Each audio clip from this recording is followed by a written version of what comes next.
Good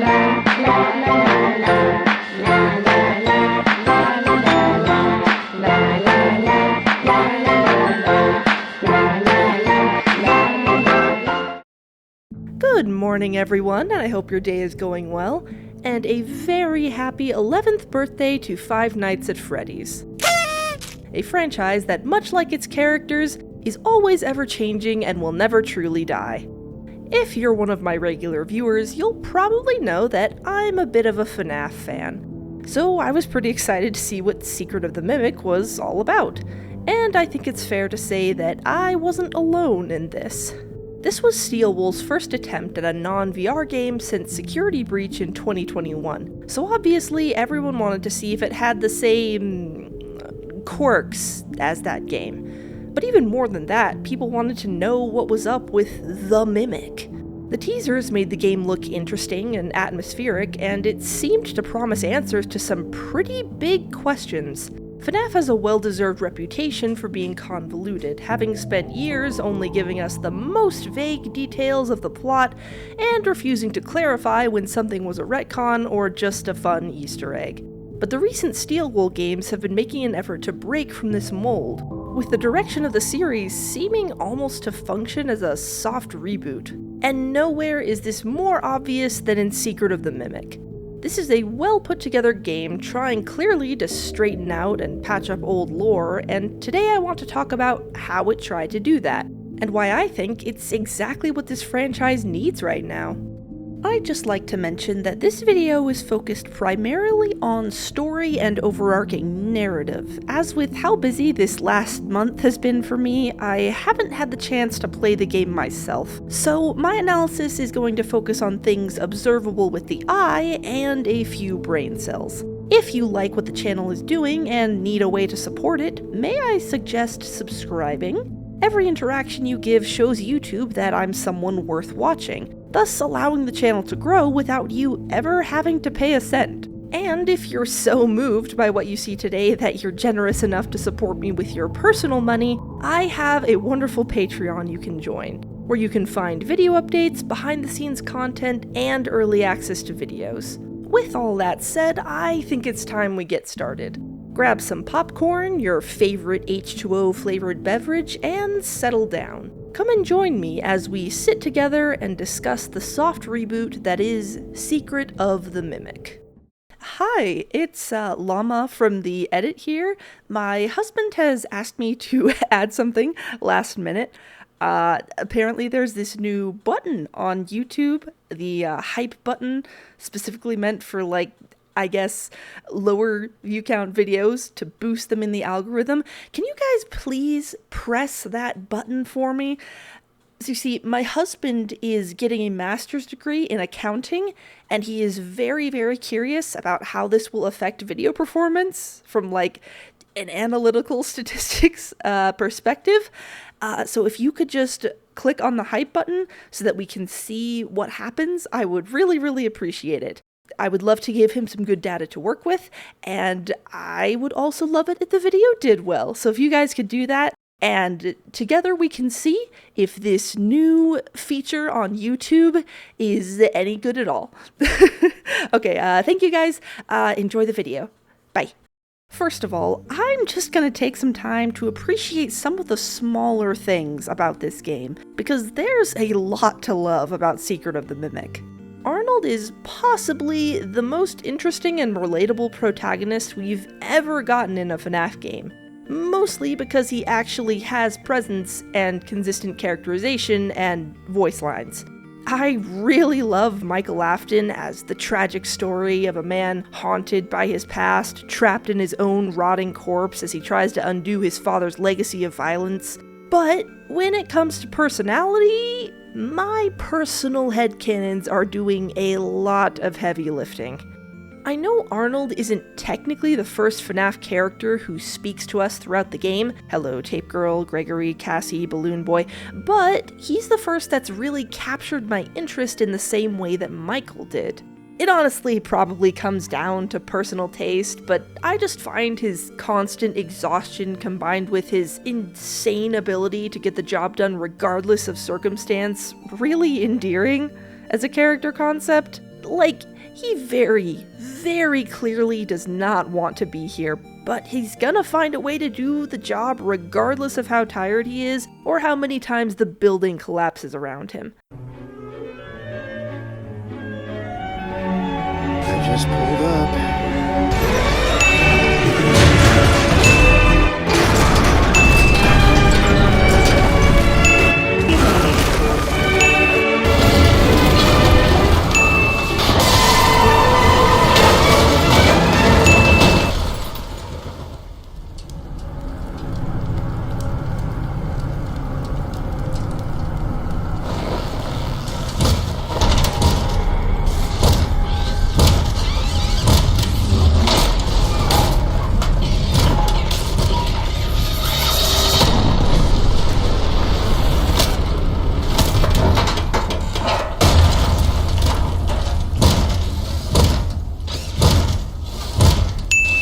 And it's not because he loves his job, absolutely not. He's just the type of guy who always manages to do what he's asked, even if he's complaining or having a breakdown the entire time. He would absolutely thrive in a long-running TV show where a band of misfits try to start their own restaurant, but unfortunately he works for Fazbear Entertainment, so he's doomed to a terrible fate.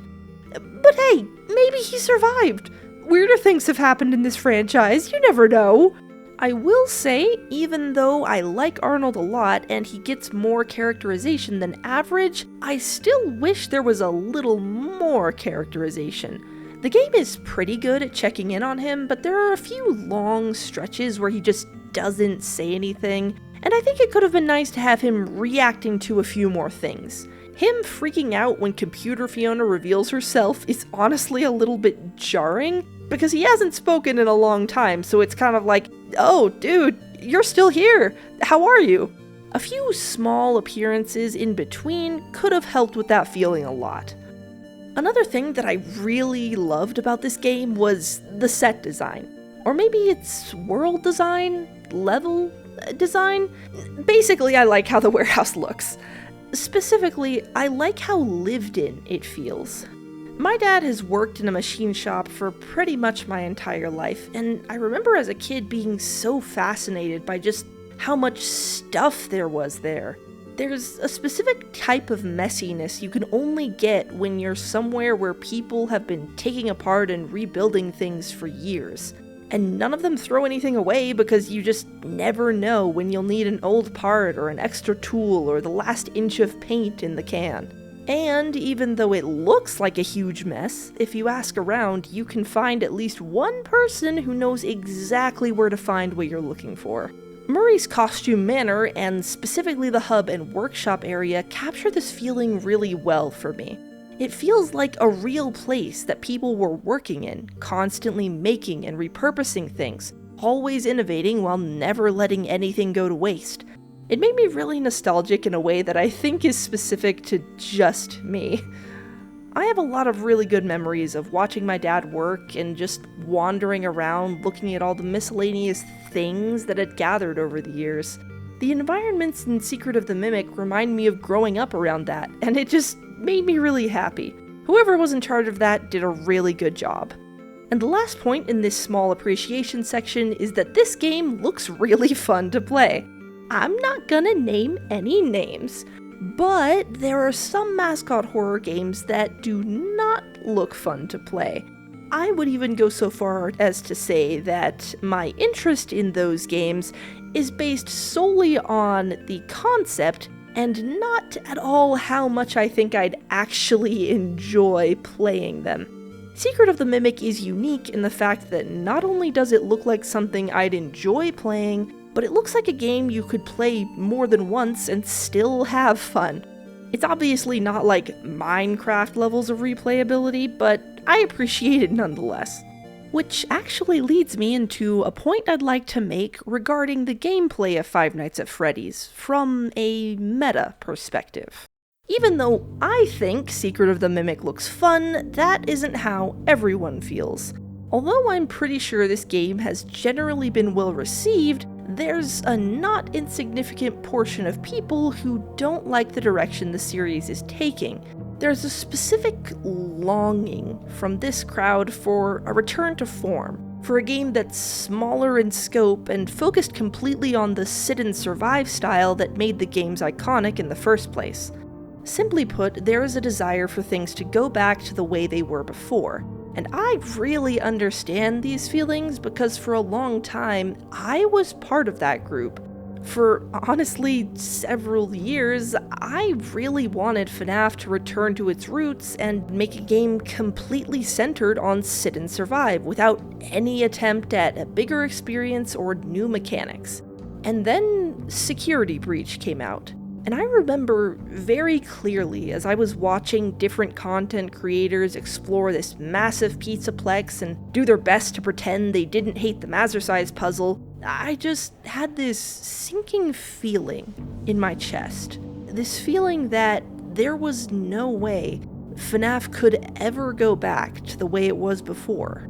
To be blunt, the release of Security Breach was an absolute mess. The game was full of glitches, both minor and major. It seemed to put extreme strain on your computer regardless of how good a PC you had, and it was very clear that this game should not have been released in the state it was in. And yet, despite all of those problems, I still felt like I was experiencing the end of an era. Security Breach was extremely ambitious, and even though it wasn't anywhere close to what people had hoped, it still opened up the possibility that a FNAF title could be something this big. By that point, FNAF had not been a small franchise for a long time, but at least to me, this felt like the first time it had tried to make a game that was truly large in scale. And even though it came out really rough, I felt like any game that came after that didn't have that same level of ambition would inevitably be seen as a downgrade. I'm sure if Steel Wool came out with a new FNAF game that was just like the early days, plenty of people would enjoy it. But I think the vast majority of the current fanbase would wonder where the rest of the game was. Or they'd think it was a cute homage, but ultimately just a small project meant to build hype for a larger release later. Would I have really loved to see just a teeny tiny office section in Secret of the Mimic? Yes, very much so. I would have adored that. But it has been 11 years, and things inevitably change.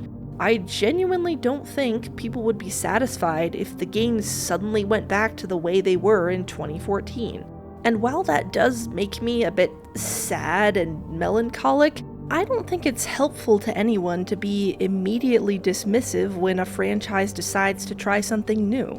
People will iterate on what was cool and be inspired to make different things. And I can't find it within myself to see that as a bad thing. If you really need something to scratch that classic FNAF itch, the spirit of those games is still very much alive. Both in original releases like The Dead Seed and Crank It, and in fan projects such as Playtime with Percy and Showman's The Awakening. And it's amazing to see how much the series has clearly inspired other people, even if it doesn't look the way that it once did. I guess what I'm trying to say is that there's always going to be a place in the gaming landscape for smaller, more classic FNAF experiences. I'm just not sure if the official Steel Wool releases are where that place is going to be anymore. And that's okay. Maybe Steel Wool will eventually make a sit and survive game, maybe they won't. Either way, I think there's still room to appreciate the innovations they've made, even if they are different than what got us hooked on the series in the first place. Speaking of things that got people hooked on the series in the first place, let's talk a bit about story. Hot take, everyone, the story of Five Nights at Freddy's is kind of a mess. I've been nice about it in the past, and I generally agree with my take in this older video, that the sort of sandbox nature of FNAF lore has allowed it to cultivate a diverse and enthusiastic fan base, which is good, but that doesn't mean that the story should have been told in that way, or that the story itself was good. Look, I love FNAF a lot, But now that I'm not 16, I can acknowledge that a lot of what I love about it is based on conjecture and not what is actually presented in the games. As much as I joked about it, it is really not a hot take to say that the story is convoluted and held together with duct tape. And I know some people consider that to be part of the FNAF experience, that the lore hunting and the sniffing for crumbs and the convolution are an essential part of FNAF's identity. And while I can see where that comes from, and I wish those people all the best, I gotta say, I do not agree. This story has been told vaguely for years. That does not mean that the vagueness is good or necessary for the franchise. If you want to be mysterious, that's fine. Not every question needs an answer. But that is not an excuse to never give any definitive answers. Mr. Hippo is trying to make me feel crazy for asking questions that should be simple to answer, and I do not appreciate his smug attitude. Listen, guys, I'm a simple person. I pay my taxes, and I eat my daily fiber gummies, and I strongly believe that some level of planning is necessary for a story to come together in a satisfying manner. You don't need to have literally everything planned out from the start. Your ideas are going to change from the brainstorming period to the actually making the thing period. So some level of flexibility and variability and spontaneity is good. But in retrospect, it feels like from the start, each new FNAF game seemed to kind of just make things up as it went along. And while that can work for a while, it's not a sustainable way to write a narrative. And I think more often than not, it leads to answers that are rushed, contrived, or maybe just a little unsatisfying. I will acknowledge that I don't know Scott Cawthon. I was not involved in the writing or creation process for any of the FNAF games, so me saying that it seems like it was made up as it went along might just be a baseless assumption. But at least to me, this does not sound like a story that has any idea where it's going. The biggest thing that everybody has been begging me for this interview when I announced it is the box. That is, everybody just wants to know anything about it because it's the biggest mystery out of the whole 10 years of FNAF, I would say. You know, whenever I'm making these games, there are a lot of things that are in my head that are just flowing ideas. And when I have them and put them there, it's the first half of something. It's like a string or a rope just like reaching out. And I know that what's there on the other end is there, but then sometimes when things do progress, the roads aren't always the same roads as the ones that had been planned before. And so what that means is, even though at the time something was definitely there, something was definitely reaching out to be there, and I could feel that it was there, the progression of the story didn't go there. And so those strings never got pulled on. All of that to say, there is something in the box, but I never pursued it, and I don't know if I can find it again. And I think that that's the best answer that I can possibly give for that. What's in the box? I don't know. I just got here. All of this is to say that after all these years, I really appreciate that Secret of the Mimic is clearly trying to clarify old lore. I know some people don't like the new direction. Even more than that, they don't like that the game is retconning in an entirely new set of characters that were supposedly there the whole time. And that's completely understandable. But I think what the Secret of the Mimic is doing is necessary and ultimately healthy for the continued growth of the series. When I say that Secret of the Mimic is what FNAF needs, what I mean is that this level of retcon has unfortunately become necessary if we want any future stories to have a solid leg to stand on. I've noticed that FNAF theories for the past few years have been less about what games have said and more about what we can extrapolate from over a decade of vague hints and established assumptions. FNAF has unfortunately made a name for itself for being so patchy and confusing that people need to reach outside the scope of the video game to try and make sense of it. I love the idea of the survival logbook and the Fazbear Fright series as extra content that people can enjoy if they want, but the lore in the actual games is so fractured that they've instead become required reading, and you shouldn't have to do homework to enjoy the things you like. Now, it should be acknowledged, Secret of the Mimic does not completely break from the FNAF formula of having reading attached to it. But, unlike previous games, all the critical information that was in the book is also in the actual game, which is fantastic and somehow revolutionary. Did I like that this game basically revealed its entire plot through a book beforehand? Not really. But I can feel okay with it in this case because the game has a compelling story that presents itself well without using outside media as a crutch. I especially appreciate the collectibles ending because it's a ton of extra content and lore information that is directly available within the game. You don't have to go anywhere else for these extra lore tidbits, it's all just there, and I think that's amazing and they should do that more.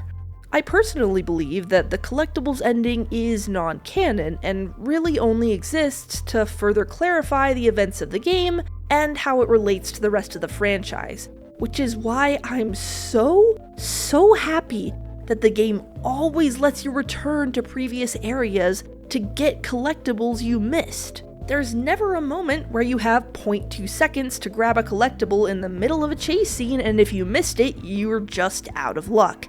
Sure, in the moment you might not be able to collect everything, but once the area is open, you can always go back once the immediate danger has passed. This shows me that in this case, Steelwool was more concerned with making a good story than they were with making the story mysterious, and I find that really encouraging. The only collectible I know of that has any sort of qualifier for collecting is the Tiger Rock plush, which you can only get on a New Game Plus file, which only becomes available if you've already completed the game. This is why I view the collectibles ending as non-canon, because it's only available after you've already gotten your canon ending, so to speak. It exists purely to clarify things that might have been confusing in the game, and I think that's awesome.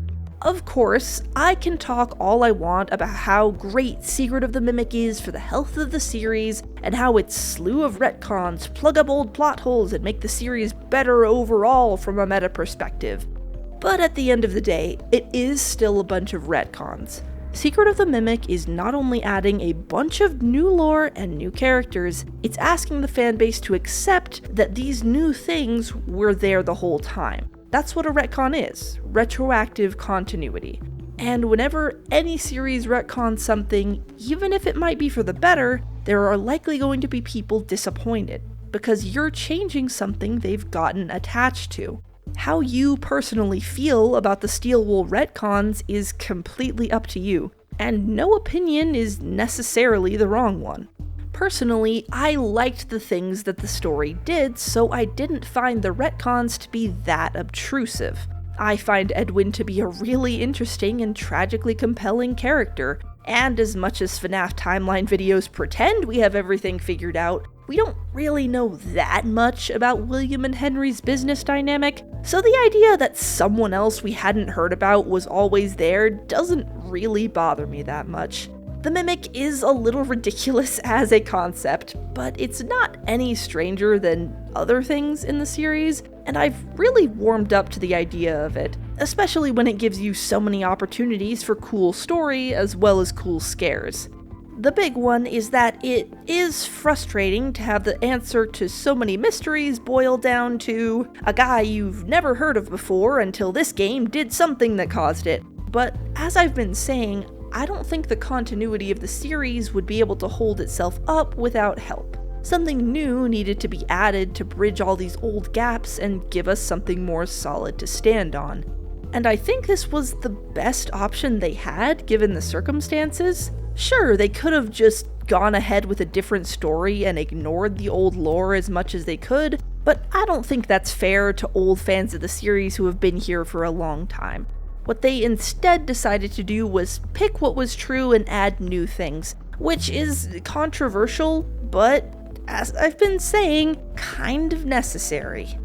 Or maybe it's more accurate to say that this sort of big canonical upset was inevitable. If Steel Wool intends to keep moving forward with the story as is, they would eventually need to decide what parts of old canon they were going to adhere to. FNAF is such a web of accepted assumptions and interpretations that no matter what they did, they were bound to step on some toes. So I guess I'm just glad they decided to do a big retcon instead of trying to fulfill the impossible task of pleasing everyone. And I, for one, am glad that these retcons are being treated as actual retcons and not just something that can be brushed aside whenever it's convenient. And now that I've spent however long this video is taken justifying my own opinion, I'm gonna go and shoot myself in the foot a little. Because as much as I've been defending Steel Wool's creative decisions and championing this game as a welcome and needed addition to the continuity, I do have a couple of concerns that I'd like to address. Firstly, I think we need some clarification lore-wise on the topics of ghosts and possession. Specifically, are ghosts still going to play a part in future games, or are we going full AI sci-fi here? When it comes to in-game explanations, I think the only person we can say for sure is still around as a ghost is David. This whole White Tiger section is extremely supernatural, and you can hear Child giggling at seemingly random points throughout the game, so I think it's safe to say that he's still around in some ghostly fashion. What he wants or why he's doing anything, I don't know at this point. I personally believe that he's just acting like a kid, messing around and playing hide and seek with us once we enter his basement. He might not know his own strength, but I don't think he means any real harm. When it comes to other characters, it's a bit less clear-cut. I'm unsure if the computer at the end is possessed by Fiona's spirit, or if it's intended to be purely AI. This is something I've seen other people confused about as well, so I would hope that there's some clarification in the future. A common interpretation is that the original mimic created to copy Fiona actually was possessed by her. The logic here comes from this audio recording where Edwin talks about M2, the second mimic, not being ready. He specifically says that he's not even sure why the first one worked at all. I figured it out. There's a leak. Someone told them about M2. Well, they can't have it. Every copy has failed. I don't even know why it worked the first time. But it did. It's just not ready. This tells the audience that there must have been something different about the first one. Something that allowed it to be the perfect copy of Edwin's deceased wife. And that could easily be explained by Fiona's actual spirit being present. Or at least, that's a good explanation if you take Edwin on his word and believed that M1 worked as intended. Because here's the thing, I don't believe that M1 worked in the way that Edwin implies. Because M1 is not a perfect copy of Fiona. Oh, sure, it gets the surface level stuff right. It's kind and patient and understanding of Edwin's busy schedule. It makes David's birthday cake and takes care of the household chores and never once complains about the workload. It's the picture of a stereotypical, perfect wife. But that is not reality. That is not Fiona. Fiona was a person full of her own thoughts and opinions and idiosyncrasies. Fiona was kind, and she was supportive of Edwin, staying by his side even when things looked dire. But crucially, she was not blind to her husband's flaws, and she did not always agree with him. When Edwin misses David's birthday party in favor of writing down this brand new idea he just had, Fiona is clearly not happy with him. She's trying to be understanding about it, but it's evident that she's hurt by his willingness to brush this aside, something that Edwin does not seem to register. David's 2 years old. He won't remember a thing. That's not the point. We have guests. Besides, he's got plenty more birthdays. Next year will be even better. Well, hurry up.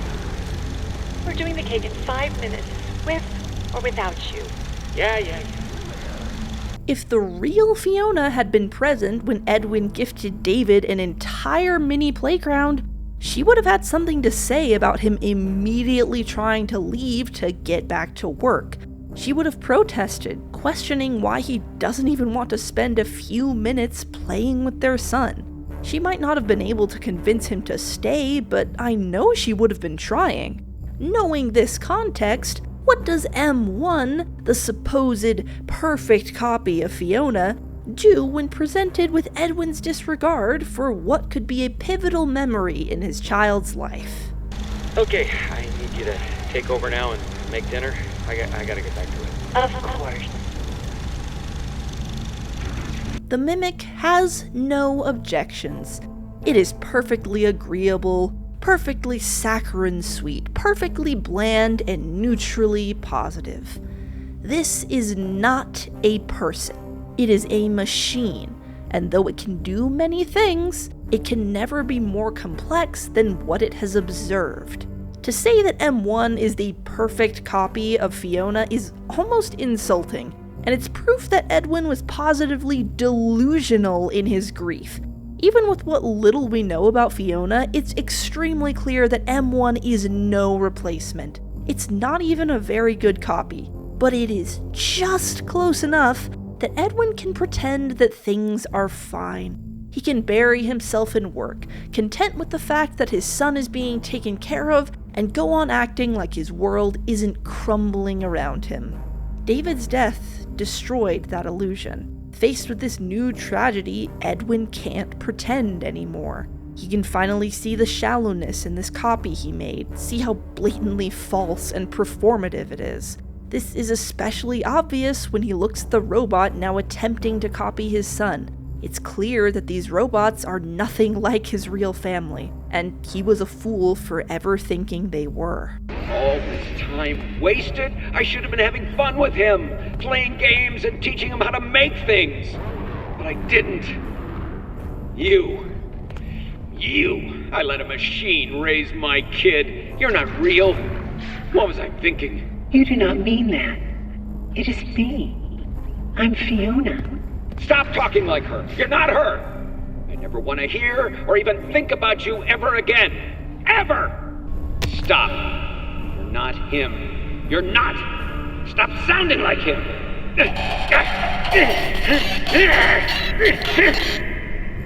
Continuing this train of thought, I don't think M2 was ever possessed, and I also don't think that it developed any anger or resentment towards Edwin, or really any emotions at all.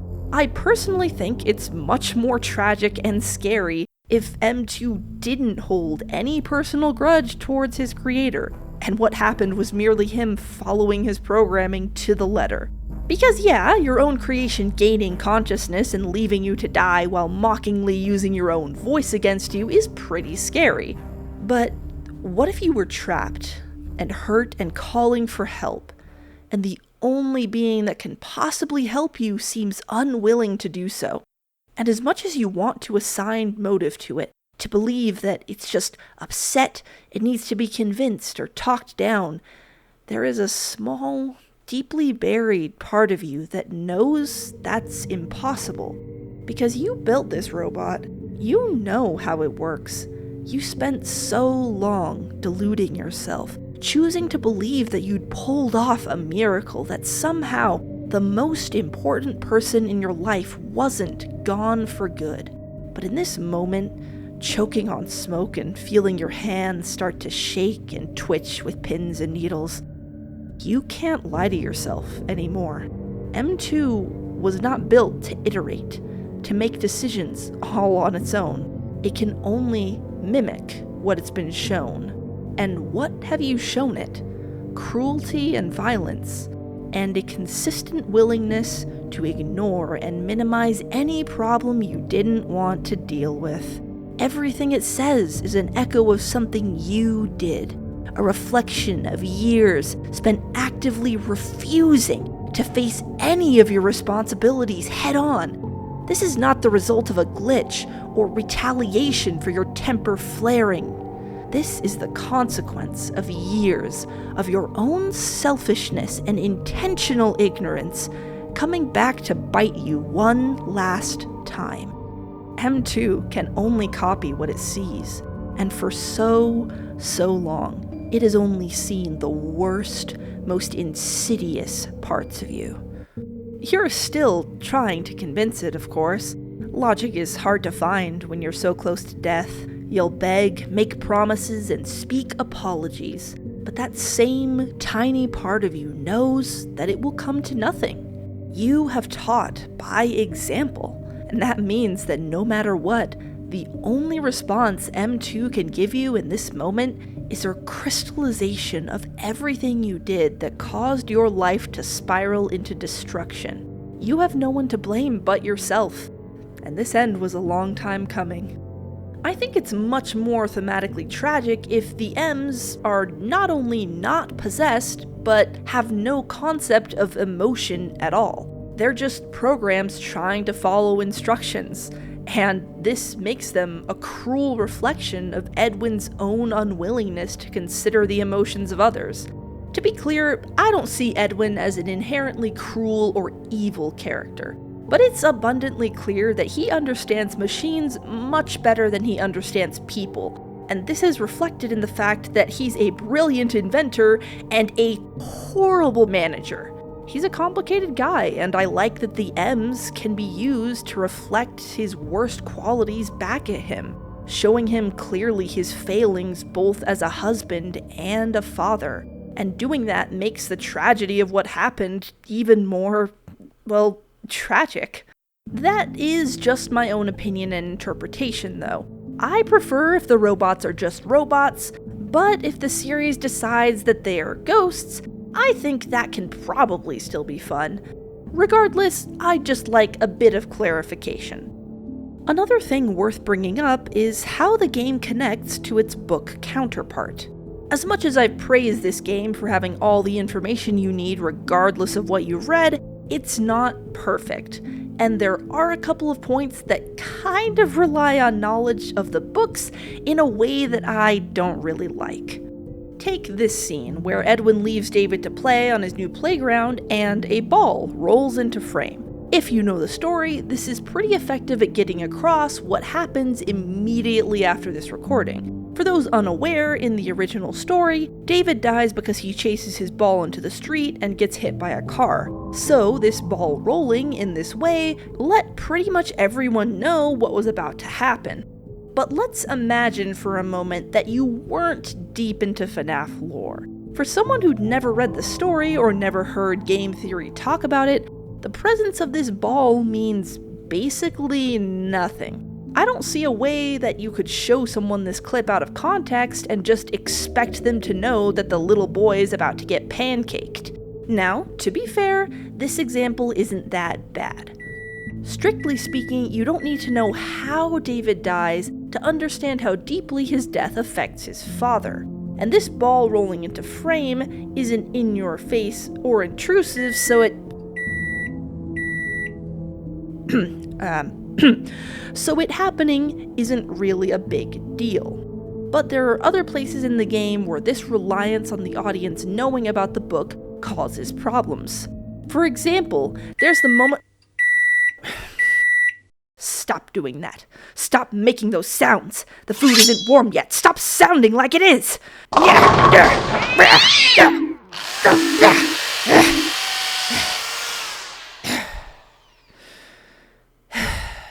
Sorry about that.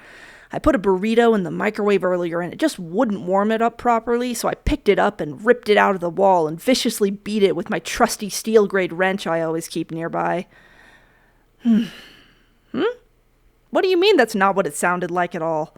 In case you haven't picked up on what I'm doing, I have a problem with a specific moment in this game, and it's a shame because it's a pretty important one. Stop! You're not him. You're not! Stop sounding like him!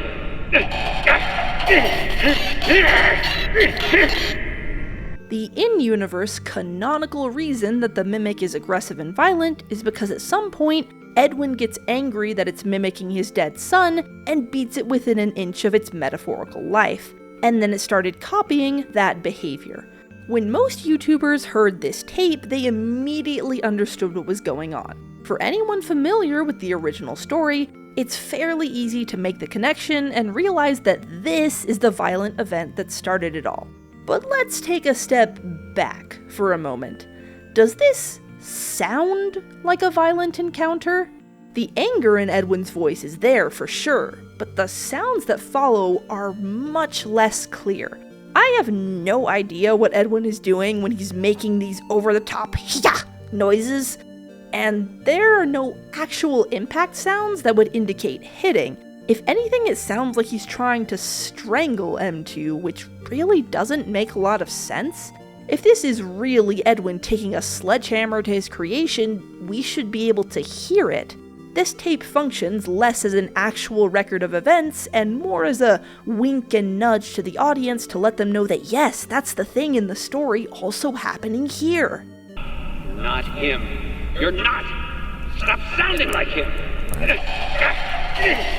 Oh, it's when he's fighting. This is him beating up the mimic.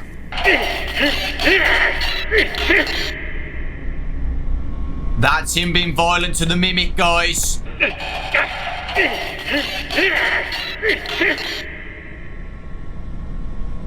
Well, there you go. Just like in the books. Much like David's ball, this isn't truly a big deal. Even though I think it could be clearer, the tape still serves its function in letting the audience know that something bad happened between Edwin and M2. And so it ends up working out, and again, it isn't too immersion breaking. But I think it's something that Steel Wool needs to be cautious about. If you make something expecting your audience to already know about it, you're inevitably going to have blind spots in your writing. It's important to make sure that you're not just winking and nudging when you should actually be giving an explanation. Not everyone watches game theory, and if you're going to leave something vague, it should be an intentional artistic decision and not just something you do because you expect your audience to already know everything. Which leads a little bit into my final point.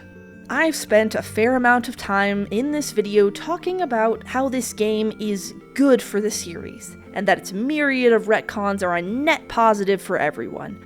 However, in truth, all of that comes with a pretty big caveat.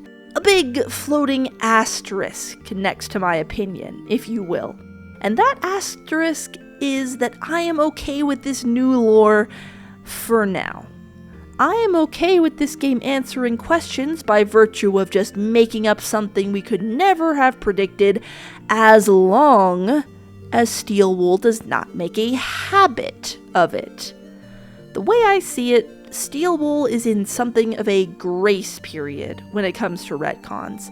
They're building their own foundation to continue the series, and I can respect that. This is probably what the intent of Security Breach was, but I think I've established pretty well that that game was a mess of unprecedented proportions. So basically everything they've done afterward has been cleanup for that mess. And I think we're finally getting to the point where we can kind of see the bones of the story Security Breach was trying to tell. Or at least the interpretive art piece that they're making with those bones. I'm okay with their pulling some "this was definitely here the whole time" as long as it leads to a better story going forward. But they are not allowed to pull some mimic magic out of nowhere if at any point in the future they accidentally write themselves into a corner. Once you've sorted out the shadow of Security Breach and set up your new status quo, don't throw it away. Use the opportunity you're creating for yourself to actually move forward with the story. This game was a soft reboot, and I expect that the next game will be something similar, but it's also looking like they might actually tell us what happened at that fall festival they've been building up for so long, and they absolutely should. I'm very happy with the lore Secret of the Mimic brought to the table, and I've loved seeing them rise up and do their best to sort out their past mistakes. But what I'm most excited for in the future is seeing a Steel Wool Five Nights at Freddy's game that is purely itself. One that takes all the new and tweaked lore we've seen and uses its full potential to make something great. I don't think FNAF will ever truly lose that spirit of convolution we're all used to. Even though Secret of the Mimic is doing its best to be clear, it's still decided to do the Mimic storyline in probably the most complicated way it could have. But with the way things are going, I think there's a possibility that things will be just a little easier to understand going forward. And hopefully there are bright things in the future for this franchise. Thank you all so much for watching. I hope you enjoyed the video. This is a bit shorter than what I'm used to writing, and it honestly feels really weird, so please let me know if you liked it.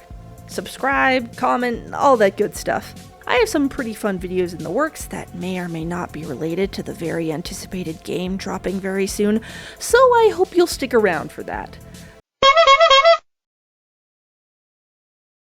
A special thank you goes out to all my patrons, including but not limited to Snake and Perplexia Sphinx. Take care of yourselves and each other, and I hope to see you all again soon. Bye!